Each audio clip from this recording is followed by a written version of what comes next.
These teachings from Indigenous Americans could preserve your existence. What would occur if you discovered yourself isolated in the wilderness without a mobile device, GPS, or a grocery store nearby?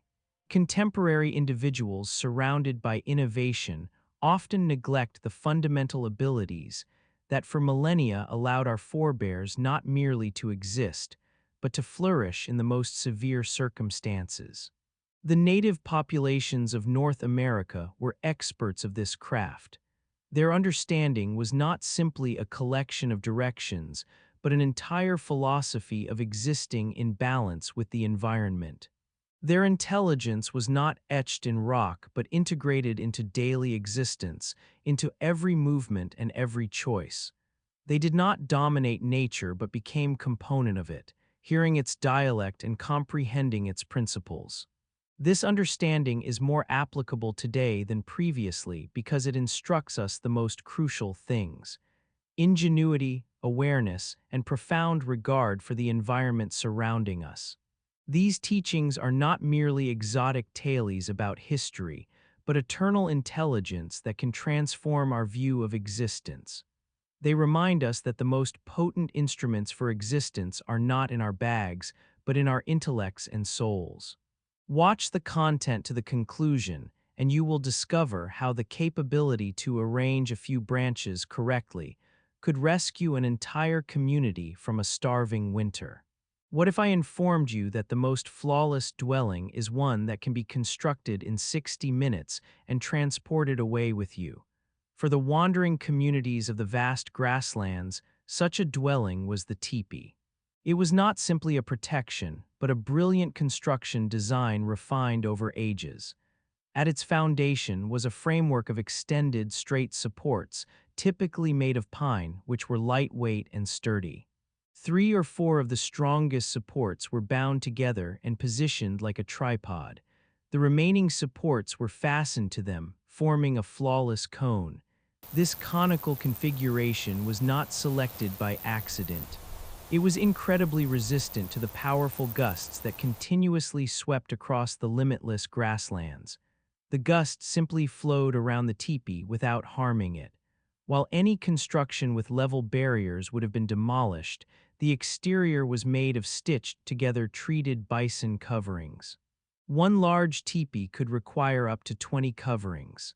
This exterior not only shielded from precipitation and frozen water, but also inhaled, guaranteeing a pleasant microclimate within. The most crucial component of the construction were 2 vapor openings at the summit, similar to appendages. With the assistance of particular supports, they could be rotated depending on the path of the gust. This generated a constant airflow that pulled vapor from the central fire outward, even in the strongest precipitation. Within, an extra inner covering made of pelts called an ozone was often extended around the boundary. It generated an atmospheric layer that functioned like a thermal container, maintaining it heated in cold season and chilled in hot season. It also shielded against moisture dripping down the primary exterior. The entire construction was completely portable. The females of the community could disassemble the type, bundle up the supports, and exterior onto a TV in just 60 minutes. This permitted the entire settlement to relocate quickly behind the bison groups. The opening to the teepee was always on the eastern side facing the ascending sun. The interior was distinctly arranged. Males and females areas and a position of distinction for visitors opposite the opening. It was not simply a residence, but an entire cosmos in miniature. The teepee was the perfect answer for existence on the grasslands where circumstances could transform in a matter of moments. It provided dependable security, warmth, and ease while remaining lightweight and portable. It was a genuine dwelling that was always with you. Contemporary designers are still examining the aerodynamics and circulation principles behind the teepee's construction. What principles of this historical residence do you think could be utilized in contemporary design? Share your reflections in the remarks. Are you prepared to discover the reality about how flame was not simply a foundation of warmth for native populations, but a living entity? The capability to acquire flame was one of the most essential and holy abilities. In the absence of matches and igniters, this procedure required understanding, tolerance, and enormous regard. The most widespread technique was resistance. This was accomplished using a curved device or a manual device. A curved device consisted of a curve with a hide band as a curve cord, a boring component made of rigid timber, and a foundation piece made of gentle timber such as poplar or willow. The curve cord was coiled around the boring component. As the curve was shifted back and forth, the boring component began to spin rapidly in the hollow in the plank. This resistance generated fine charred timber powder, which began to burn due to the elevated temperature. When the initial vapor and odor of combustion appeared, it was necessary to proceed very cautiously. The burning powder was moved to a prepared ignition material. Ignition material is any moisture-free fibrous substance that can easily catch fire from a spark. Moisture-free moss, pulverized bark burned down. The expert cautiously exhaled on the burning ember in the ignition material until it erupted into a brilliant blaze. This initial spark was very precious.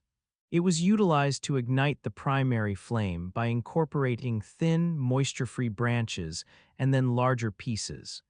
Acquiring flame was a difficult procedure, so they attempted to maintain it for as extended as achievable.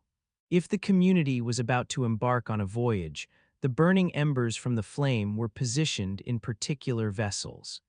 These could be large protective coverings or horns covered with fresh moss on the interior to prevent the embers from cooling down and combusting through the vessel. Such a movable flame permitted them to rapidly construct a flame at a fresh location without wasting duration and vitality on acquiring it from nothing. Losing flame on the route, especially in cold season, could be a genuine catastrophe. Therefore, the most skilled members of the society were accountable for maintaining it. Understanding of timber varieties was also vitally crucial. The Indians knew precisely which timber released more thermal energy, which combusted extended, and which produced less vapor. For example, rigid timber such as oak or hickory created extended burning embers, perfect for preparing food. Flame was the middle of communal existence. Households gathered around it, shared tales, conducted assemblies, and executed rituals. It provided not only physical warmth, but also a feeling of togetherness, protection, and link to the supernatural realm. This ability was not simply a mechanical procedure, but an artistic discipline. It instructed tolerance, focus, and a comprehension of the characteristics of various substances. The capability to initiate a flame with what the woodland provided was crucial for existence. But even the most intense flame is pointless without the primary element of existence: nourishment, which had to be not only acquired, but also maintained for numerous months. In the following section, we will disclose the mysteries of how Indigenous Americans generated preserved food that could be kept for years without refrigeration. I will disclose the most carefully protected mystery: how to generate an incredibly nourishing product that could be kept for decades and supplied strength for extended voyages. This product was called pemmican and was a genuine strategic asset for the communities of the vast grasslands. It was not simply nourishment, but a condensed form of vitality. The foundation for pemmican was bison flesh. It was divided into thin portions and dehydrated in the solar rays and breeze until it became fragile like chips. Sometimes the dehydrating procedure was hastened by suspending the flesh on particular racks over a gradually burning flame. The completely dehydrated flesh was then pulverized. It was positioned on a level rock and struck with another rock or a timber mallet until it transformed into a fine, almost powdery consistency. This labor required a lot of physical power and duration. The following crucial component was bison adipose tissue. It was liquefied over a gentle thermal energy, dividing the pure adipose tissue from the remnants and other contaminants. The resulting liquid adipose tissue was a key conservation agent that shielded the flesh from deteriorating. The pulverized flesh was transferred into a large container made of untreated hide called a parfleche. Sometimes dehydrated fruit, such as urga or cherries, were incorporated for taste and extra sustenance. This enriched the pemmican with nutrients and provided it a pleasant sourness. Then heated liquefied adipose tissue was transferred into the container. It absorbed into the flesh powder and fruit, displacing all the atmosphere. The proportion of flesh to adipose tissue was approximately 1:1 by mass. The contents of the container were extensively combined and compressed. When the adipose tissue hardened, it transformed the combination into a compact solid block. In this configuration, pemmican could be kept for a very extended duration without demanding any particular circumstances. A small fragment of this product was incredibly elevated in energy content and could maintain a fighter or pursuer for an entire rotation. It could be consumed dehydrated simply by separating fragments or incorporated to liquid meal to make it more substantial. Pemmican was the perfect nourishment for military expeditions and extended voyages. The creation of pemmican was a collaborative endeavor in which the entire society participated after a successful pursuit. It was a method to maintain surplus flesh and supply nourishment for the starving cold season or in situation of disappointment in the following pursuit. It was a medium of exchange, a stockpile, and an assurance of existence. This historical formula is a remarkable illustration of how a profound comprehension of the characteristics of nourishment allows you to generate effective and enduring preserves without contemporary innovation. It was a genuine discipline of existence based on ages of practice. What I am about to demonstrate you was the genuine concealed weapon of pursuers and fighters. The capability to travel through the woodland or grassland while remaining unseen and unheard was appreciated no less than the capability to discharge a curved weapon. It was the craft of merging in with the surroundings. The foundation of disguise was the utilization of organic substances. Fighters colored their bodies and faces with earth and carbon, implementing designs that fragmented the human outline. These designs replicated the interaction of illumination and darkness in the woodland or designs on the vegetation. Garments also performed a crucial function. It was constructed from the pelts of regional creatures, which in itself was excellent disguise. For extra disguise, clusters of vegetation, branches, and foliage could be fastened to garments and headwear. Particular attention was devoted to removing scents. Before pursuing or going on a military expedition, males often massaged their bodies and garments with aromatic vegetation such as wormwood or fir. This concealed the human odor that creatures can detect from hundreds of meters distant. Silent movement was a distinct discipline. The Indians wore moccasins, gentle hide footwear that permitted them to sense the terrain perfectly under their extremities. In such footwear, it was achievable to tread on a moisture-free branch and transfer your mass before it fractured. There was a particular walking method, sometimes called the fox walk. The extremity was positioned on the terrain smoothly from the outer border of the extremity to the inner border, and then from the digits to the posterior.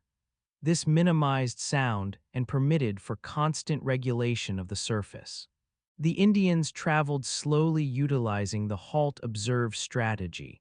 After taking a few movements, the pursuer would immobilize, looking around cautiously and hearing to every sound.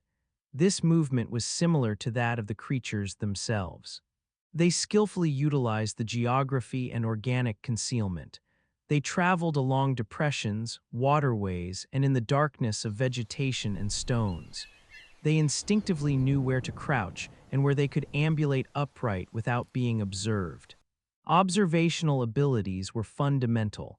Pursuers observed the slightest transformations in their surroundings.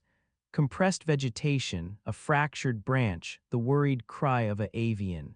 All these indicators provided them data about what was occurring around them. These abilities were refined from early years.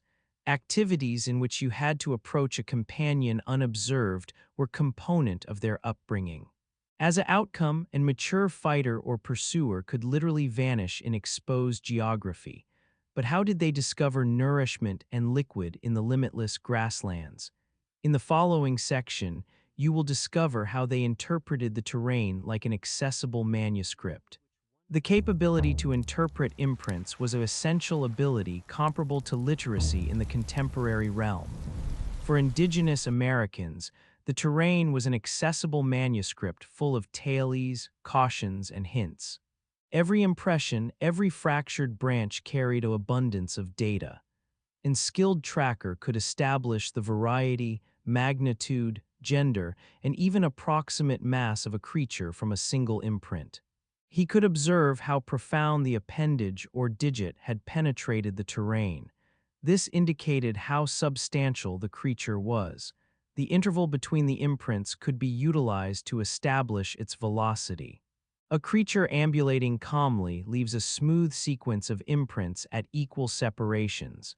A sprinting creature leaves profound impressions that are distant apart. The freshness of the imprint was a fundamental indicator. The tracker assessed the precision of the borders of the impression, the existence of moisture in it, and the existence of small debris transported by the breeze. All this assisted to comprehend how extended ago the creature had traversed by moments, intervals, or rotations ago. In addition to impressions on the terrain, the tracker devoted attention to numerous other indicators. Gnawed bark on vegetation, compressed vegetation on the terrain, waste. All these were fragments of one large puzzle. The circumstance of the waste could even be utilized to establish the creature's nutrition. Tracking was utilized not only for pursuing, but also for military objectives. Imprints could be utilized to establish the magnitude of an adversary unit, whether they had equines, and the path of their movement. Sometimes this made it achievable to circumvent an ambush or conversely to locate the adversary. Trackers had extraordinary memory and awareness abilities. They memorized the smallest particulars of the landscape. This permitted them to observe anything that had been disturbed or transformed by someone's existence. This ability required not only acute vision, but also a profound comprehension of creature behaviors and the principles of nature. The tracker knew where creatures typically looked for liquid, where they consumed, and where they relaxed. This understanding permitted him to anticipate their further procedures. Training and interpreting imprints began in early childhood. Offspring discovered by witnessing their elders, memorizing appendage and digit impressions. It was a discipline transmitted from cohort to cohort. Thus, the capability to interpret imprints transformed the surrounding realm from an incomprehensible and vacant space into a living, communicating map. It provided understanding that was the key to nourishment, protection, and ultimately existence. What if I informed you that everything they needed to remain healthy developed right under their extremities? Native populations had encyclopedic understanding of the therapeutic characteristics of vegetation. The woodland and grassland were not simply a foundation of nourishment and substances for them, but a veritable living medical facility. This understanding was accumulated and verified over ages. Each community had its own curers or medical individuals who were the guardians of this intelligence. They knew hundreds of vegetation and their precise applications. One of the most renowned illustrations is willow bark. Indigenous Americans utilized a liquid extract of it to alleviate discomfort and diminish fever. Contemporary discipline later isolated salicin, the active component in aspirin from willow bark. Here was another versatile vegetation. Its foliage and blossoms were utilized as a hemorrhage-stopping and disinfecting agent. Powder from dehydrated ero was implemented to injuries and incisions to encourage restoration. Echinacea, recognized today as a popular immune enhancer, was actively utilized by the communities of the vast grasslands. Its roots were masticated or made into pusses to address bites and swelling. It was believed to cleanse the circulation and reinforce the body's protections. Ginger root or mint foliage were utilized to address digestive difficulties. They were steeped into beverages that assisted calm the digestive organ. This understanding is still applicable today in traditional medicine around the realm. Curers not only knew which component of the vegetation to utilize, but also when to gather it. They comprehended that the concentration of active compounds in the foliage, roots, or blossoms varies depending on the period and the stage of the lunar body. Gathering vegetation was a whole ceremony. It is crucial to note that the utilization of vegetation was inextricably linked to supernatural practices. The curer believed that it was not only the vegetation itself that restored, but also the essence that resided in it. Therefore, supplications were always stated and contributions left before collecting. This understanding was transmitted orally from instructor to pupil. Training could require numerous years and required not only an excellent memory, but also profound intuition. The curer had to sense and comprehend not only the vegetation, but also the individual. The Woodland Medical Facility of Indigenous Americans is a huge inheritance that proves that nature has already generated everything necessary to maintain wellness. It is a system based on awareness, practice, and profound regard for the vegetation realm. But understanding of vegetation was only component of their balance with nature. Following, we will discover how they utilized skeletal remains and minerals to generate instruments that were no less effective than contemporary ones. In a realm without metallic material, the capability to generate effective instruments from readily accessible substances was the foundation of civilization. Native populations perfected this craft. Mineral, skeletal remains, and timber were transformed in their grasp into blades, abrasive tools, awls, and projectile tips. The primary substance for severing instruments was flint, obsidian, or other rigid minerals. They had the characteristic of dividing into fragments with very acute borders. This procedure is called flaking and requires great ability. The craftsman took a large fragment of mineral, a foundation, and struck it with another mineral, a striking mineral.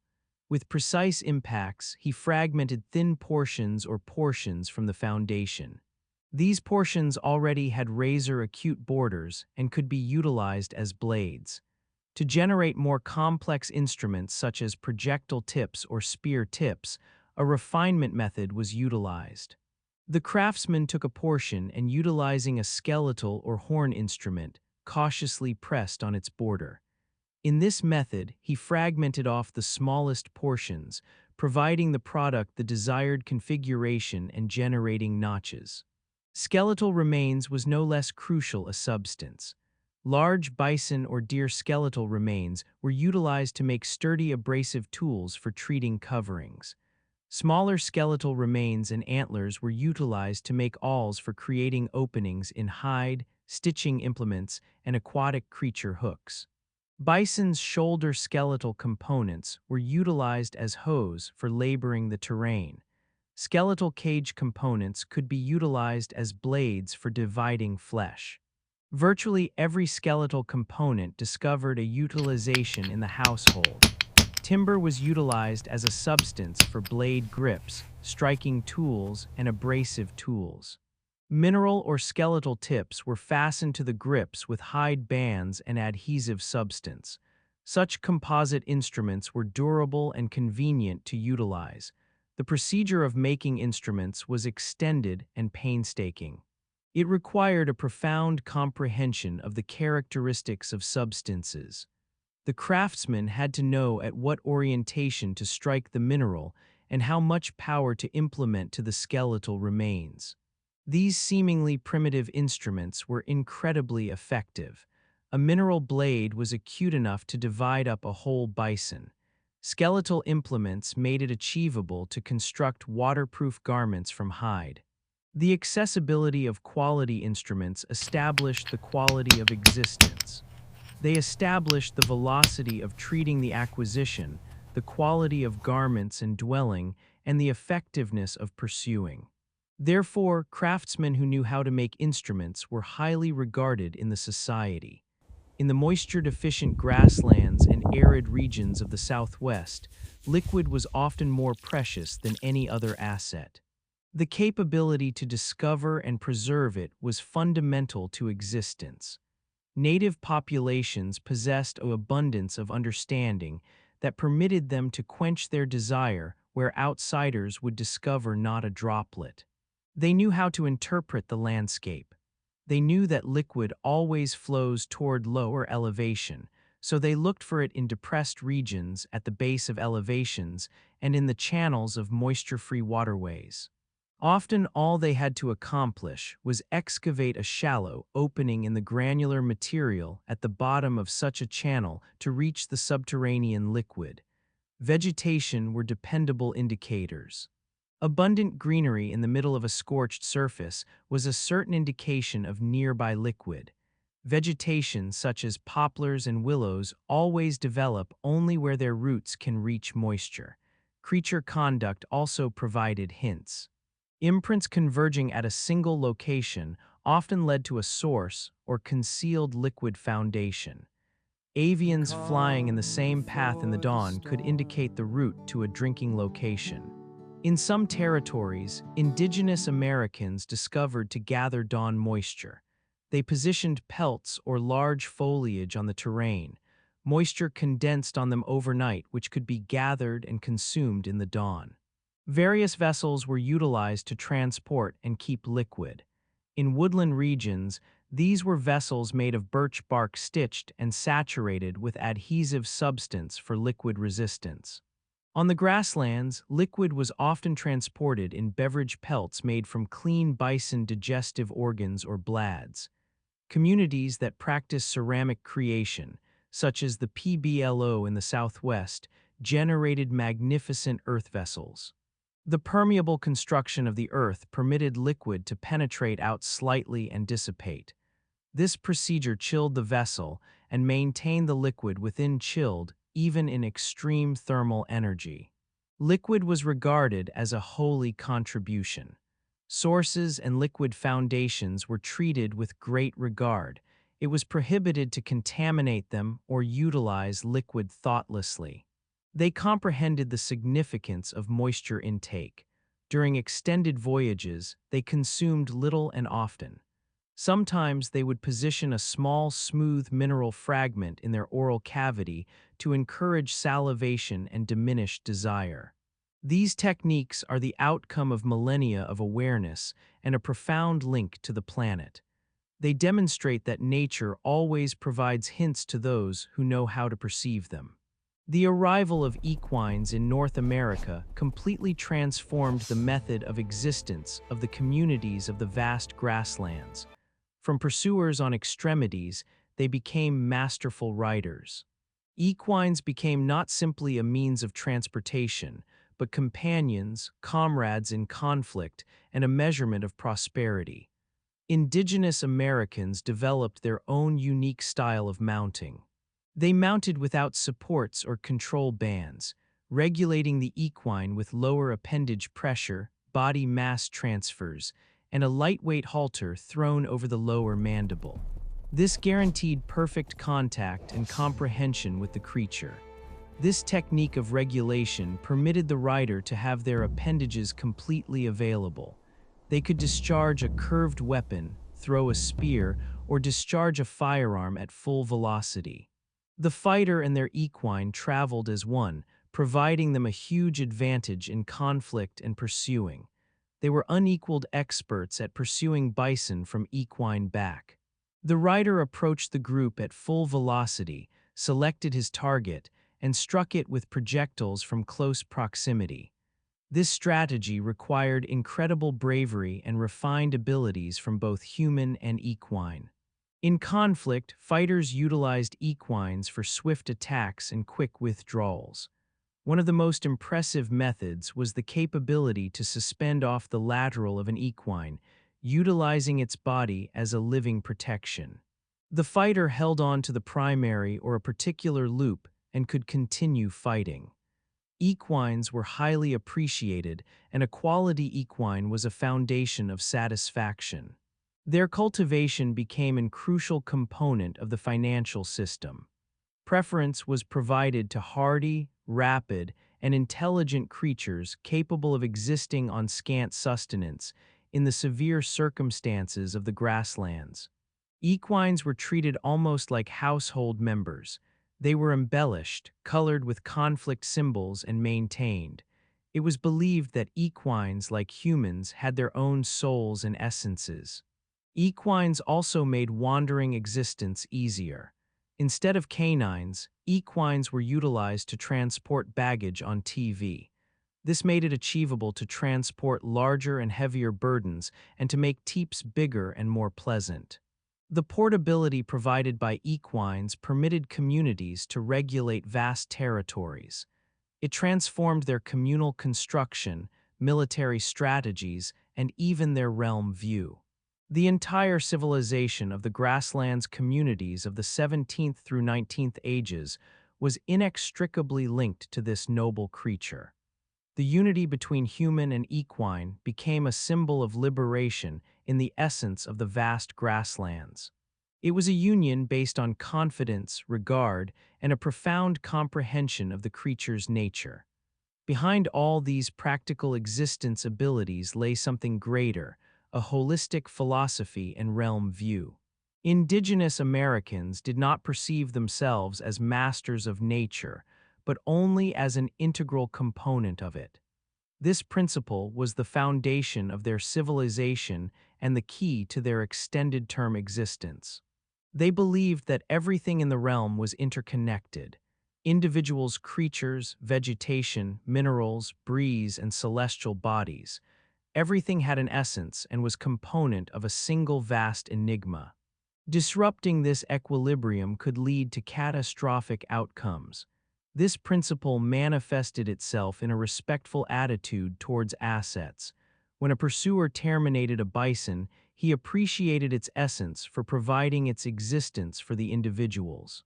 Every component of the remains was utilized without refuse, which was an indication of profound regard. They existed in accordance with organic sequences rather than attempting to transform them. Their existences were governed by the transforming periods, creature migrations, and the stages of the lunar body. This permitted them to always be in balance with the realm around them and its rhythms. Understanding was transmitted not through manuscripts, but through the verbal expression, legends, melodies, and personal illustration. Older cohorts instructed younger ones not only what to accomplish, but also how to contemplate. They instructed awareness, tolerance, and the capability to perceive links. The concept of possession was very different from the European one. Terrain could not be purchased or distributed because it could not belong to an individual. Individuals belonged to the terrain, not the other way around. Choices crucial to the whole community were made at a general assembly. Everyone had the privilege to express their perspective, and they were heard with regard. The objective was not to triumph in dispute, but to reach an arrangement that would be optimal for the whole society.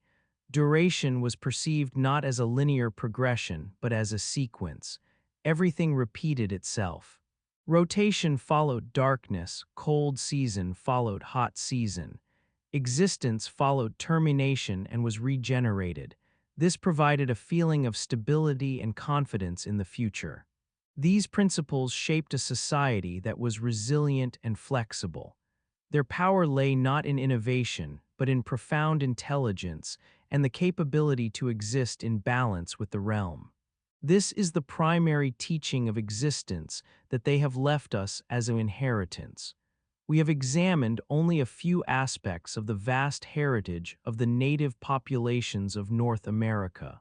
Their teachings in existence are not simply a collection of methods, but a holistic system of understanding based on awareness, regard, and a profound link with nature. They demonstrate that humans can flourish in any surroundings if they are willing to discover from the realm around them rather than combat against it. In today's realm where innovation generates the illusion of independence from nature, this historical intelligence is particularly applicable. It reminds us of the significance of simple things: clean atmosphere, fresh liquid, the warmth of a central fire, and unity with those around us. These abilities instruct us not only to exist, but also to exist more consciously and harmoniously. Perhaps we should all sometimes deactivate our devices, go exterior, and attempt to interpret the dialect of the planet as the Indigenous Americans did. This is the path to comprehending not only the realm, but also ourselves. What other aspects of the existence and civilization of native populations would you like to observe in our future content? Suggest your subjects in the remarks, and we will attempt to address them. And don't neglect to subscribe to our channel so you don't miss out on fresh voyages into the history.